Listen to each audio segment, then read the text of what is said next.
Hello everyone, ఎలా ఉన్నారు? Welcome to my YouTube channel working mom kitchen. ఈరోజు ఈ వీడియోలో మైక్రోవేవ్లో పాప్కార్న్ ఎలా చేయాలో చూద్దాం. రెసిపీ కోసం మైక్రోవేవ్ సేఫ్ బౌల్లో ఒక 1 టేబుల్ స్పూన్ బటర్ తీసుకొని మెల్ట్ చేసుకుందాం. నేను ఇక్కడ బటర్ మెల్ట్ చేయడానికి మైక్రోవేవ్ యూస్ చేశాను. మీరు బటర్ ప్లేస్లో ఆయిల్ అయినా యూస్ చేయొచ్చు.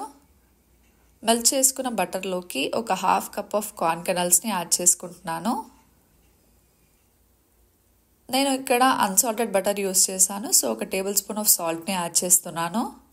మీరు సాల్టెడ్ బటర్ యూస్ చేసి ఉంటే చూసి యాడ్ చేసుకోండి. ఇవి అన్నీ మిక్స్ చేసి ఒక పేపర్ ప్లేట్తో క్లోజ్ చేసి మైక్రోవేవ్లో పెడుతున్నాను. మీరు పేపర్ ప్లేట్ బదులు ఏదైనా మైక్రోవేవ్ సేఫ్ ప్లేట్ యూస్ చేయొచ్చు, కానీ కొంచెం లూజ్గా ఉంచండి. మైక్రోవేవ్లో పాప్కార్న్ మోడ్ యూస్ చేస్తున్నాను. సో ఒక 3 to 4 మినిట్స్లో నాకు పాప్కార్న్ రెడీ అయిపోయాయి.